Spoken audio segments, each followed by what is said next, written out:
He makes his threes, the Warriors win, and when he doesn't, they lose. Last night was no different. Steph became the first player in NBA postseason history with at least 6 steals and 6 three-pointers in a game as the Warriors beat the Grizzlies. Steph Curry on the win.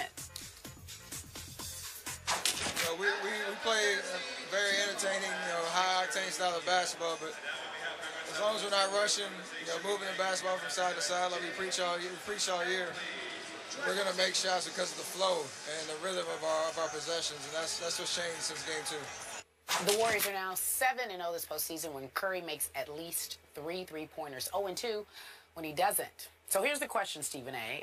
Do you believe that the Warriors are the best team left in the playoffs?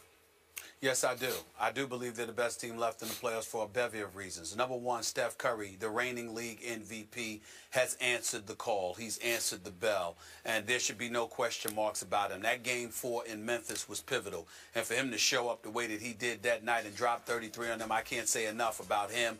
He's my favorite player to watch in the league. He's absolutely spectacular, and even though his shooting percentage and his three-point shooting percentage numbers have dropped in these playoffs, he's still averaging 28, 6, and 5 in the postseason. There's nothing to question about him. Klay Thompson, averaging 20 points a game, shooting 47% from the field, 46% from three-point range. He's been absolutely stellar as well.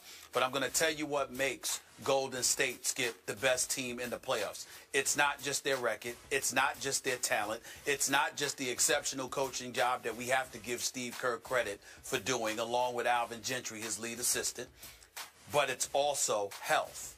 They're the one team that's healthy. Memphis right now, Skip, tell me your heart didn't go out to Tony Allen watching him on that bench last night in street clothes. You saw it in his face. He was sick to his stomach that he couldn't be out there playing. We know coming into the series that Mike Conley was limited because of what happened to his left eye. Got the eye socket pushed in, had to be operated on, missed 3 games. If Tony Allen and Mike Conley were healthy, I don't think we see 2 blowout losses in this series at the hands of the, by the Memphis Grizzlies. I don't think that happens. I think it's far more competitive than that, even though it's still 3-2 and could potentially be 3-3. So Memphis is not healthy. You look at the Los Angeles Clippers, who I firmly believe it will close out the Houston Rockets tonight.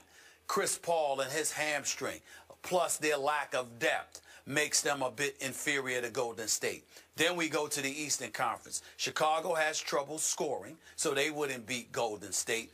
Atlanta is impressive, but let's face it, they ain't ready on that level. And then when you look at the Washington Wizards, we've seen their lapses as well, and I don't think they would be ready because you can't have Nene or Gortat or other individuals showing up sporadically. They got to show up every game. We can't rely on them. And then, of course, there's the Cleveland Cavaliers with LeBron James. Kevin Love is out, and Kyrie Irving's not 100%. So if Kevin Love were healthy and Kyrie Irving were 100%, and somehow, some way Cleveland would have meet Golden State, I'm going to put my money on LeBron. But because you don't have all your horses available to you, and Golden State does, plus they're talented, it's almost by default. Not to say that their record doesn't matter, the talent that they have, which is big time, doesn't matter, the snipers that they have on their squad don't matter. All of those things work in their favor. But ultimately, they're the one elite team in this postseason who has remained healthy. No one else can say that. And that is what makes them the better team than everybody else in this postseason right now. Yeah, they did lose Spates for here a little while anyway. Yeah. Whatever. I'm with you. And I agree with your big picture. All these injuries, this spate of injuries across the landscape, it's taken a lot away from the playoffs for me as a fan. Heck, I miss Kevin Durant and Westbrook right now. I miss Kobe in the playoffs. Seriously. No, that's right. I mean, seriously. I miss Kobe. I mean, it's just not the same without all these supers. I miss Carmelo in the playoffs. I know that was a long shot, but these are the superstars that weren't around because of injuries. And Skip, by the way, doesn't it annoy you that these injuries have been taking place considering the regular season games that these guys have sat out? Yeah. Hasn't that got to, I mean you go sit out some of the regular season games so you can be healthy for the playoffs, and then the playoffs come and nobody's healthy. It drives me nuts. It drives me nuts, and I do miss my San Antonio Spurs, but that's a whole other issue. Now, back to the quickly back to the question. Golden State, the best team left in the playoffs? Easily. And I'll tell you why, Stephen A., that a lot of people, the big point being missed here, we all fixate on. We're fascinated by Splash Brothers, as Carrie pointed out in her lead to this, making threes. They live and die by the three. Well, the truth is, in the end, I think they're living and dying by their defense. And it's hard to get it through your brain what this team is doing, but it led the NBA in defensive efficiency. And through 5 games of this series, Memphis has averaged 88.8 points per game. Think about that. 88. They're holding Memphis under, not that Memphis is an offensive juggernaut, because they're not, but to hold them, that's almost 10 points under their seasonal offensive average of 98.3. They're 88.8. Well, when you combine one of the best offenses, they were 1/10 of a point below the Clippers in regular season offense, with the best defense, guess what? You got the best team. You know, so it's going to be hard to beat this team. It's going to be interesting if we get Clippers Golden State. But yeah. I don't know. I don't know. I don't even want to think about it. But to your point, Steve Kerr also said that is what's going to bring this team together, the defense. Yep. Coming up next, Lovie Smith responds to what a Florida State legend said about Jameis Winston. We will tell you what was said when we return. Download and subscribe to the new podcast, Be Honest. It's available on iTunes and the ESPN radio app. This week, we talk about self-doubt. Am I good enough? How does that relate to one Tom Brady? Download the podcast and find out. Speaking of the Patriots, 2 days after being released by the Patriots, the Ravens signed Kyle Arrington to a 3-year deal. After winning the Super Bowl, the Patriots have lost this. Take a look. Darrelle Revis, Brandon Browner, and free agency. They also got rid of Alfonso Dennard. So, Skip, how much trouble are the Patriots in at corner? Stephen A., I would have to say a whole lot of trouble. I'm lost here. I'm baffled. I know that Bill Belichick has a plan. I just, at this moment, can't quite imagine what that plan would be. Because obviously you go from Revis and Browner to, I'm thinking, okay, well, Alfonso Dennard was in the doghouse last year, but he's been a starter before. I'm okay with him. Kyle Arrington had some trouble in the Super Bowl, but he started a lot of games, so I'm okay with him. And obviously Malcolm Butler, the Super Bowl hero from nowhere. Maybe he'll emerge and be a star. I don't know. No Darrelle Revis. And that's what I'm saying. And then all of a sudden they cut Dennard, and then they cut Kyle Arrington, saying, well, maybe they'll bring him back. And then the Ravens jump in and sign him.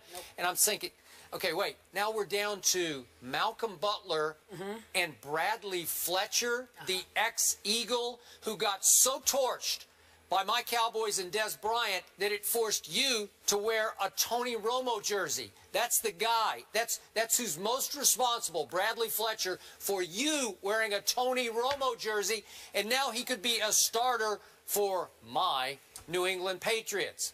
Malcolm Butler and wait, Bradley Fletcher? What is up with that? That could be a superstar tandem. You never know. Well, well, first of all, I didn't know that we were talking about the San Antonio Spurs. I thought it was football instead of basketball, because you sound like the same brat that talks about the San Antonio Spurs. Let's pump the brakes a little bit.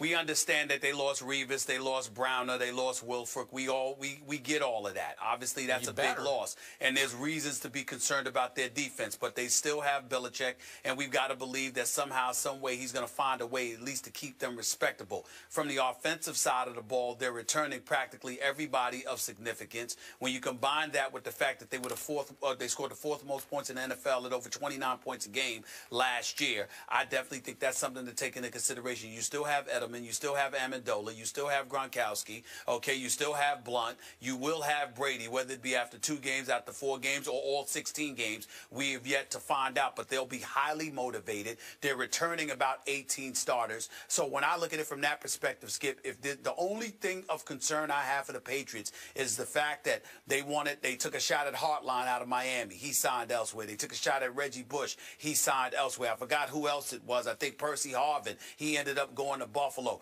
You had about 13 or 15 top free agent cornerbacks out there available who signed elsewhere. None of them were with New England. So I look at it from that perspective, and I say, I'm shocked that people wouldn't gravitate to a world champion who obviously is being led by an exceptional exceptional Hall of Fame coach in Bill Belichick.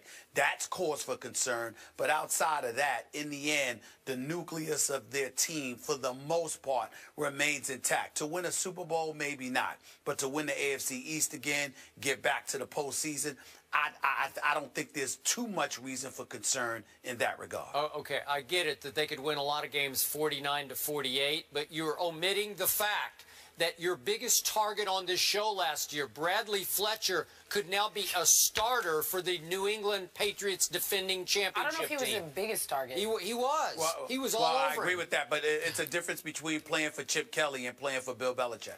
Well, that's fair, and I hope you're right about that. Yep.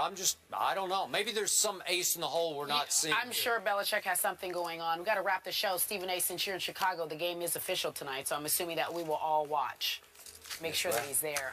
Make sure you watch on ESPN. We'll talk about it tomorrow. We'll see you. Have a good afternoon.